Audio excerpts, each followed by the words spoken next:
Hey everyone, how's your reading going? I was going to say this is actually my first take, but it's my second, because I suddenly realised I hadn't plugged in my microphone and stuck it in front of my owl, my 20 frogmouth maybe, or maybe it's a babook. I don't know. It's an owl. It's a bird. If it's a tawny frogmouth, it's not an owl. But it's still a bird. I have two books from one of my favourite series to talk to you about today. So I'm just going to refer to the Wikipedia entry, which I should have right in front of me, but I have it right there instead. So the first book was written in 1872. It was called What Katy Did, and written by Sarah Chauncey Woolsey, under her pen name Susan Coolidge. And they start off with Katy, who is 12 years old. She's a bit of an adventurous, and she falls out of something. She has an accident and becomes an invalid. And this is the story of how she goes through that and how she gets better.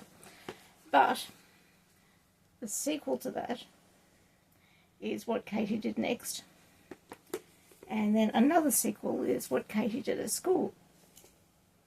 I cannot tell you which is the first, which order they come in. I love these books. I love the magic of becoming a better person, of getting over your health issues. And Katy's issues were pretty bad. I believe she was actually in bed for quite some months. So, very nicely written.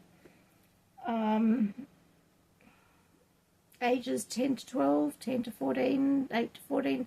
Depends on the reading age of your child. I really don't know. I didn't manage to find What Katy Did. I'm pretty certain I had that at some stage. This one, What Katy Did Next, does not have a date on it. But I would suggest it's much later than 1872, so it's probably not very not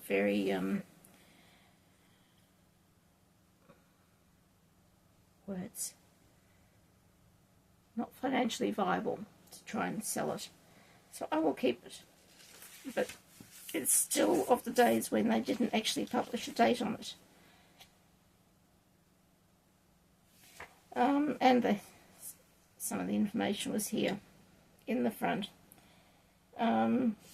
So this is obviously a reprint. It would not have been printed in 1872.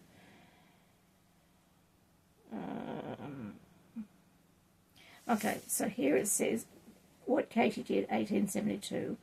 What Katy Did at School, that's this one, 1873. And What Katy Did Next, that's this one, 1886.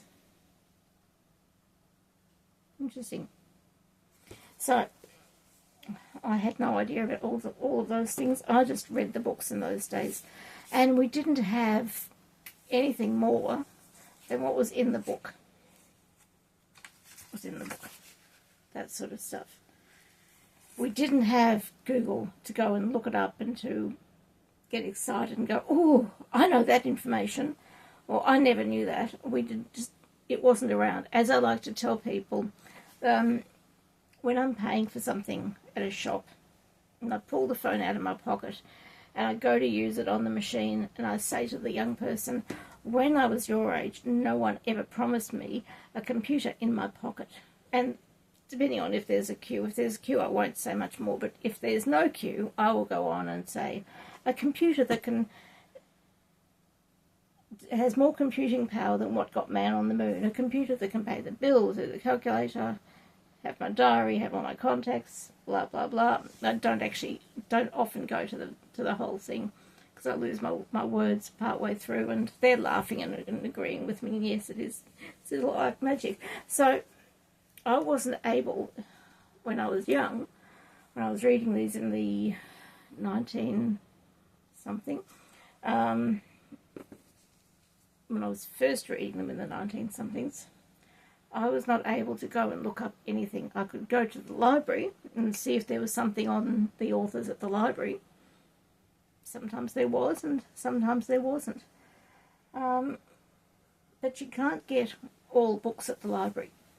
It's much harder now, but back then it was still pretty hard because you can't... It would be an awfully big library to have held all the books in the world at that time.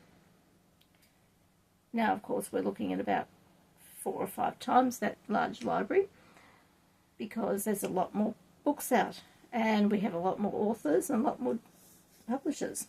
And now you've got self-publishing. So I really loved these books. They focused on growth and development of a human being, and just all round nice books. And if I pick up this one at random, no, I'm not going to pick that up at random, because then I don't know what's happening in the book. Anyway, just thought I'd share a couple of books with you from my childhood. I've got more coming as things continue. You'll probably get other books from my bookshelf. I've got a lot of books. For those of you who have been here, you've got an idea about how many books I've got. So, subscribe down below if you want, or don't, it's entirely your choice.